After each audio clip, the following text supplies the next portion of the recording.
हरियाणा के फरीदाबाद में एक गांव लगता है सिकोना। सिकोना गांव में विद्यालय है जिसका नाम है सरस्वती सीनियर सेकेंडरी स्कूल। तारीख होती है 3 अगस्त 2026। सुबह के 9:40 के आसपास का वक्त हो रहा था। एक व्यक्ति जिसने अपने चेहरे को पूरी तरह से ढका हुआ था, वो विद्यालय के मेन गेट पे पहुंचता है जहां पर सुरक्षाकर्मी बैठा हुआ था। उसके पास जाने के बाद कहता है कि मुझे अपनी पत्नी से मुलाकात करनी है, मेरी पत्नी का नाम संध्या शर्मा है।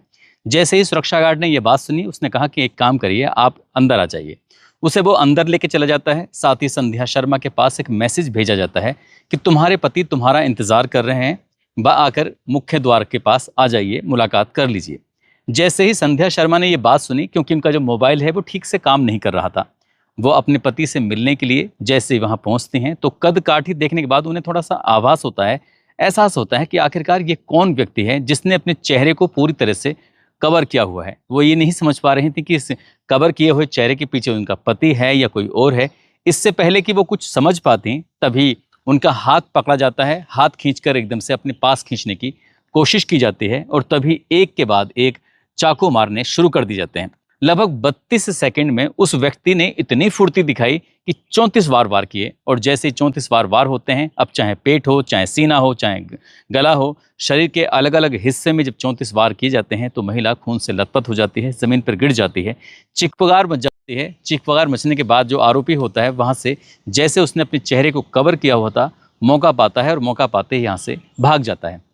अब इस विद्यालय में कक्षा 12 तक के छात्र छात्राएं पढ़ते हैं। बड़ी संख्या में यहाँ पर शिक्षक शिक्षिकाएं भी हैं और बाकी स्टाफ भी मौजूद होता है। ये चीखों को सुनने के बाद जब सबके सब मौके पर आते हैं तो हर किसी की जुबान पर एक ही सवाल था। सवाल ये था कि कौन था, किसने इनका कत्ल किया है। तब सुरक्षाकर्मी आता है और आने के बाद कहता है कि वो जो गेट पर आया था, उन्होंने आने के बाद कहा कि मैं उनका पति हूँ। क्या वाकई उस चेहरे की पर्दे के पीछे पति था या कोई और था? आज की इस कहानी के माध्यम से असली उस कातिल को जानने की, पहचानने की कोशिश करते हैं कि आखिरकार वो कौन था और उस शिक्षिका के कत्ल के पीछे की कहानी क्या है। आदाब, नमस्कार, सत श्री अकाल। मैं उस्मान सैफी। आज की जो सच्ची घटना मैं आपको सुनाने जा रहा हूँ, सच्ची घटना है हरियाणा प्रदेश के फरीदाबाद में गांव लगता है सिरोही। सिरोही गांव में एक प्राइवेट स्कूल होता है और इस प्राइवेट स्कूल में शिक्षक शिक्षिकाएं भी पढ़ाने के लिए आते हैं। साथ ही जो विद्यालय में छात्र छात्राएं होते हैं वो पढ़ने के लिए आते हैं। और इसी के पास में गांव लगता है कोटगांव। कोटगांव का रहने वाला एक लड़का जिसका नाम अमित होता है। ये अब से लगभग 2 साल पुरानी बात है। उस लड़के की उम्र लगभग 19 साल के आसपास होती है। गांव-गांव जाता है और गांव-गांव जाने के बाद उसका एक ही काम है, दूध इकट्ठा करना। दूध इकट्ठा करने के बाद उसको शहर में बेचना। ऐसे ही जब शहर आता है, जाता है, तो उसके रास्ते में एक दिन एक शिक्षिका सामने पड़ जाती है। शिक्षिका को देखने के बाद वो देखते ही रह जाता है। दरअसल शिक्षिका जो होती है वो बेइंतहा खूबसूरत होती है। उसकी खूबसूरती पे वो लट्टू हो जाता है। अक्सर उस टीचर से उसकी नज़र मिलती थी और जब नज़र मिलती थी तो बातचीत करने की वो कोशिश भी करता था, लेकिन अंदर से हिम्मत नहीं आती थी। ऐसे ही धीरे धीरे वक्त बढ़ रहा था। शिक्षिका की भी 1-2 बार जब नज़र पड़ती थी तो उसे देखने के बाद वो भी नॉर्मल तरीके से देखती थी, ऐसा कोई दिक्कत नहीं थी, परेशानी नहीं थी। लेकिन कुछ दिन जब बीत जाते हैं तब अमित के अंदर से हिम्मत आती है, और हिम्मत इसलिए आती है क्योंकि सिरोही गांव में जो विद्यालय है, जिस विद्यालय में ये शिक्षिका पढ़ाने के लिए आती है, उसी जो विद्यालय बना हुआ है वो उसी के परिवार रिश्तेदार के किसी सदस्य का की ज़मीन में बना हुआ है। इसलिए उसने अंदर से हिम्मत आई कि हमारे ही तो परिवार के किसी सदस्य की ज़मीन में विद्यालय बना हुआ है, हमसे कोई भला कुछ क्यों कह सकता है, क्या हमें रोकेगा, क्या हमें टोकेगा। तो अमित नाम का वो लड़का विद्यालय में जाता है। जाने के बाद बातचीत करता है और जो मुख्य द्वार पे यानी कि गेट पर जो सुरक्षाकर्मी बैठे हुए थे, उस सुरक्षाकर्मी से कहता है कि एक मैडम है, उनसे बातचीत करनी है। जब इस तरह की बात आती है तो वो कहते हैं कि मैडम का नाम क्या है, कारण क्या है, क्यों मिलना चाहते हो। जब इस तरह की बात आती है तो वो कहता है कि मैं नाम तो नहीं जानता, लेकिन मुलाकात करना है। अब उस सुरक्षाकर्मी से उसने ये हवाला दिया कि जिस ज़मीन में ही तुम्हारा विद्यालय चल रहा है, वो विद्यालय भले ही चाहे तुम्हारा हो, लेकिन ज़मीन हमारे रिश्तेदारों की है। अब इतना सुनने के बाद सुरक्षाकर्मी के अंदर इतनी हिम्मत तो थी नहीं। अब वो लड़के को रोक नहीं पाता और वो जो लड़का होता है अमित, वो अंदर पहुंच जाता है, यानी कि दूध वाला अंदर पहुंच जाता है।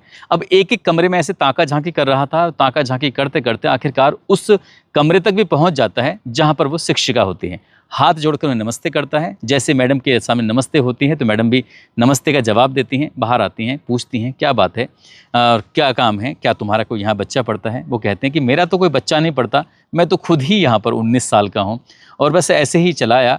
मैंने आपको देखा, मैं आपको देखता हूँ, मैं रोज़ आता जाता हूँ। तो शिक्षिका ने कहा, हाँ याद आया कि हाँ मैंने देखा है, तुम अक्सर शहर की तरफ आते हो जाते हो। जब इस तरह की बात होती है तो ये पहली मुलाकात होती है। तब यहाँ से वो जब भी मौका मिलता था बातचीत करने की कोशिश करता था। टीचर जो होती हैं जिनका नाम संध्या शर्मा होता है, तो संध्या शर्मा को भी कोई ऐसा ऐतराज़ नहीं था, कोई दिक्कत नहीं थी, ऐसी कोई परेशानी वाली बात भी नहीं थी। वो देखता था, देखने के बाद बातचीत करने की कोशिश करता था, हल्की-फुल्की बातचीत भी हो जाया करती थी।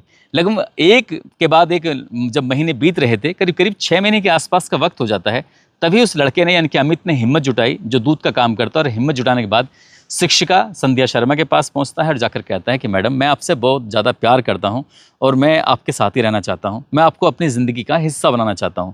जैसे ही टीचर ने ये बात सुनी, उन्होंने कहा कि तुम्हें शायद कोई गलतफहमी हुई है, तुम्हें पता नहीं है मैं शादीशुदा हूँ, मेरे पास एक बेटी है, एक बेटा है, 2 बच्चे हैं मेरे पास और मेरी ज़िंदगी बिल्कुल ठीक-ठाक चल रही है, इसलिए आपको शायद कोई गलतफहमी हुई है। वैसे भी जो टीचर की उम्र होती है, वो होती भले ही 30 साल की है, लेकिन वो लगती देखने में करीब-करीब 20 साल के आसपास होती है। लेकिन वो दूध बेचने वाला जो होता है अमित, उसे ये बात इतनी अटपटी नहीं लगती, ख़राब नहीं लगती। उसने कहा कि अगर आपके 2 बच्चे हैं तो मुझे इससे भी कोई ऐतराज़ नहीं है, आपने शादी कर ली है तो मुझे इससे भी कोई ऐतराज़ नहीं है, तुम उसे छोड़ देना। मैडम को ये बात बहुत ज़्यादा अटपटी लगती है, परेशान करती है। जाकर उसने अपने पति को पूरी कहानी, पूरा वाक़या बताया और पति को बताने के बाद कहती है कि एक लड़का जो अक्सर मेरे विद्यालय में आता है, अक्सर मेरा पीछा करता है, पीछा करने के बाद आज उसकी इतनी हिम्मत बढ़ गई कि उसने मुझसे यहाँ तक आके बोल दिया कि मैं तुमसे तुम्हारे साथ ज़िंदगी बिताना चाहता हूँ, तुम्हारे साथ रहना चाहता हूँ, और अगर तुम शादीशुदा हो तो क्या हुआ। ये बात जब उसके पति को पता चलती है तो पति ने कहा कि तुम चिंता मत करो, मैं अपने स्तर से बातचीत करने की कोशिश करूँगा। अब टीचर ने भी समझाने की कोशिश करी, उसके पति ने भी अपने स्तर से समझाने की कोशिश करी। दरअसल जो ये टीचर है जिसकी शादी हुई थी, उस व्यक्ति का नाम होता है विक्की गुर्जर उर्फ विकास, जो कि फिरोजपुर गांव का रहने वाला होता है। और जो ये शिक्षिका होती है वो बल्लभगढ़ के डबुआ इलाके की रहने वाली होती है, जिसका नाम संध्या होता है, संध्या शर्मा। और जो विक्की होता है, ये दोनों आपस में एक दूसरे से बेइंतहा प्यार करते हैं और परिवार वालों से बातचीत करने के बाद एक दूसरे से शादी कर लेते हैं। शादी को लगभग 10 साल के आसपास का समय बीत जाता है। कुछ वक्त बीतने के बाद एक बेटा पैदा होता है, उसके बाद एक बेटी भी पैदा हो जाती है। परिवार एकदम से खुशहाल था, ठीक ठाक ज़िंदगी चल रही थी। जो इसका पति है फिरोजपुर का रहने वाला विक्की गुर्जर, जो कि प्राइवेट कंपनी में नौकरी करता है, और जो ये शिक्षिका है संध्या, वो प्राइवेट स्कूल में पढ़ाती है, टीचर होती है।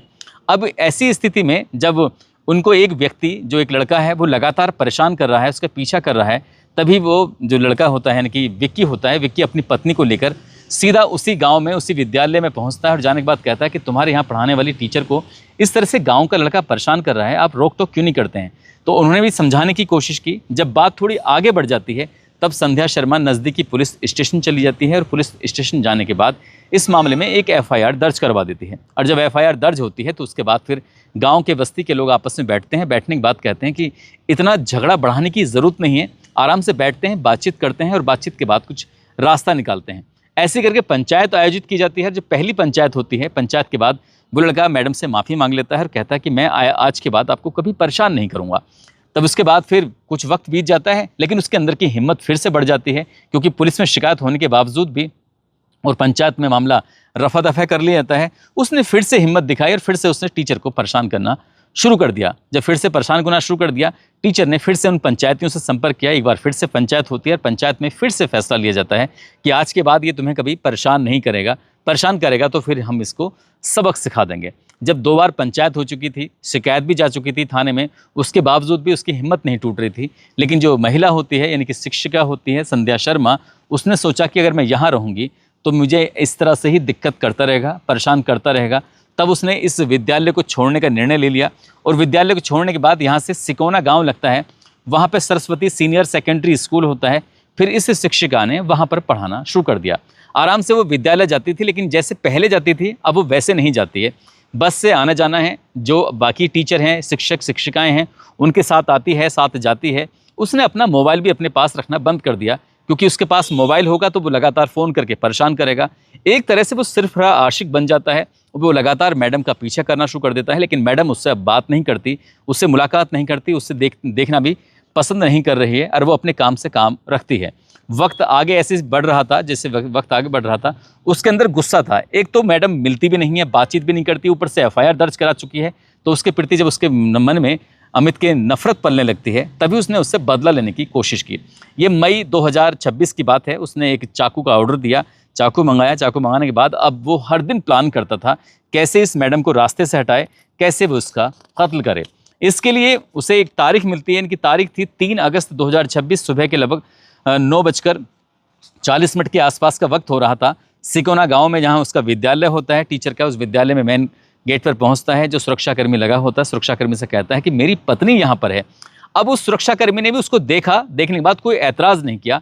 ऐतराज़ इसलिए नहीं किया क्योंकि दो उसकी वजह होती हैं। एक तो विद्यालय के सामने काम चल रहा है जहाँ पर धूल मिट्टी बहुत ज़्यादा उड़ती है, इसलिए अक्सर लोग अपने चेहरे को पूरी तरह से कवर कर लेते हैं। दूसरा, गर्मी ज़्यादा थी, धूप बहुत ज़्यादा निकल रही थी, इसलिए कुछ लोग अपने चेहरे को धूप से बचाने के लिए भी अपने चेहरे को किसी कपड़े से कवर कर लेते हैं। और सुरक्षाकर्मी ने इस बात पर कोई ऐतराज़ नहीं किया, कोई से दिक्कत नहीं। वो सीधा वहाँ से कहती है कि आप यहाँ इंतज़ार करो, मैं संध्या मैडम को बुलाकर लेके आती हूँ। वो वहाँ जाकर संध्या मैडम के पास एक मैसेज दिया जाता है। संध्या मैडम जैसे ही आती है, संध्या मैडम को संभलने का मौका ही नहीं मिलता। उसका हाथ पकड़ा जाता है, खींचा जाता है। वो अपने जो भी लोवर पहना हुआ था या पैंट पहनी हुई थी, उसमें चाकू निकालता है और एक के बाद एक ताबड़तोड़ वार करना शुरू कर देता है। करीब 1 मिनट 42 सेकंड तो उसने इंतजार किया वहाँ पर, और जैसे ही मैडम आती है तो 32 सेकंड में उसने 34 वार किए थे। पेट हो, सीना हो, गला हो, हर जगह वार करता रहता है। और जब उसे तसल्ली हो जाती है, इत्मीनान हो जाता है, तब तक वो मारता रहता है। हालांकि जो विद्यालय के चेयरमैन होते हैं, जो प्रधानाचार्य हैं, जिनका नाम है डॉक्टर तेजपाल शर्मा, वो एकदम से दौड़ के आते हैं क्योंकि चीखें जब लगातार निकल रही थी। कई शिक्षक शिक्षिकाओं ने भी हिम्मत जुटाने की कोशिश की, लेकिन चेयरमैन साहब जब आगे बढ़ते हैं तो 2 उन पर भी वार कर दी जाते हैं। वो भी घायल हो जाते हैं। रोकने की वो भी कोशिश करते हैं, लेकिन तब तक बहुत देर हो चुकी थी। वो अपनी घटनाक्रम को अंजाम देता है। अंजाम देने के बाद बिना नंबर प्लेट की बाइक के साथ जब आता है, आराम से वहाँ से भाग जाता है। जब इस मामले की जांच पड़ताल की जाती है, जांच पड़ताल करने के बाद अमित का नाम सामने आता है, जो दूध का काम करता है। इस महिला शिक्षिका के पति विक्की गुजर ने नज़दीकी पुलिस स्टेशन में जाकर एक एफआईआर दर्ज कराई। एफआईआर दर्ज कराने के बाद पुलिस सक्रिय हो जाती है और महज 2 घंटे के अंदर ही उस कातिल को गिरफ्तार कर लेती है। और गिरफ्तार करने के बाद जब उससे पूछताछ करती है कि तुमने इस घटनाक्रम को अंजाम क्यों दिया, इसके पीछे की वजह क्या है, तो वो कह रहा था कि मैडम, एक तो मुझसे प्यार भी नहीं करती, दूसरा वो उसने मेरे खिलाफ एक एफआईआर दर्ज करा दी, पूरे इलाके में मेरी बदनामी भी हो गई, और वो मुझसे बातचीत भी नहीं कर रही थी। जब उस लड़के को समझाने की कोशिश की कि वो शादीशुदा होती है, उसके 2 बच्चे होते हैं, तुम्हें शर्म नहीं आती, लेकिन उस लड़के को इस बात से कोई फ़र्क नहीं पड़ रहा था। वो मैडम से लगभग 10 साल के आसपास छोटा होता है। छोटा भले ही था, लेकिन उसका दिमाग इतना कमज़ोर होगा, इतना छोटा होगा, इस बात का किसी ने अंदाज़ा भी नहीं लगाया था। और इस घटना ने पूरे इलाके को सोचने पर मजबूर कर दिया। लोग इस घटना के बारे में तरह तरह की चर्चाएं कर रहे हैं। साथ ही जो विद्यालय में पढ़ने वाले छात्र एवं छात्राएं हैं, वो बहुत बुरी तरह से डरे हुए हैं, सहमे हुए हैं। जो शिक्षक और शिक्षिकाएं हैं, वो भी बहुत ज़्यादा डरे हुए हैं, सहमे हुए हैं। अगर पुलिस ने एफआईआर को पहले ही इतनी गंभीरता से ले लिया होता, गांव के लोगों ने उस लड़के की शिकायत को गंभीरता से लिया होता कि लड़के के खिलाफ शिकायत आई है, और ये पंचायत ना होती, उसको तभी सज़ा दे दी गई होती, तो शायद उसकी इतनी हिम्मत नहीं पड़ती कि वो शिक्षिका को मौत के घाट उतार देता। दोस्तों, इस पूरे घटनाक्रम को सुनाने का उद्देश्य किसी को परेशान करना नहीं है, किसी का दिल दुखाना नहीं है, बल्कि आपको जागरूक करना है, आपको सचेत करना है। और जाते जाते इसमें शिवानी कुमारी हैं, रेखा वर्मा हिसार हरियाणा के रहने वाली हैं, गुलाम बारिश दिल्ली के रहने वाले हैं, सोनू बधोई उत्तर प्रदेश के रहने वाले हैं, अर्जुन प्रयागराज से हैं, निराला मुजफ्फरपुर बिहार से हैं, मोहम्मद यासीन लाहौर पाकिस्तान के रहने वाले हैं, अर्जुन कुमार पटेल मुजफ्फरपुर बिहार से हैं, रब्बानी सागुनिया बिहार के रहने वाले हैं, साहिल खान पंजाब से हैं, ब्रह्मपाल भाटी सतीश चंद एडवोकेट मुरादाबाद उत्तर प्रदेश के निवासी हैं, जॉनसन वर्मा राजस्थान के रहने वाले हैं। इन लोगों ने नाम लेने की अपील की थी। आप सब लोग अपना ख्याल रखें, सुरक्षित रहें। जय हिंद, जय भारत।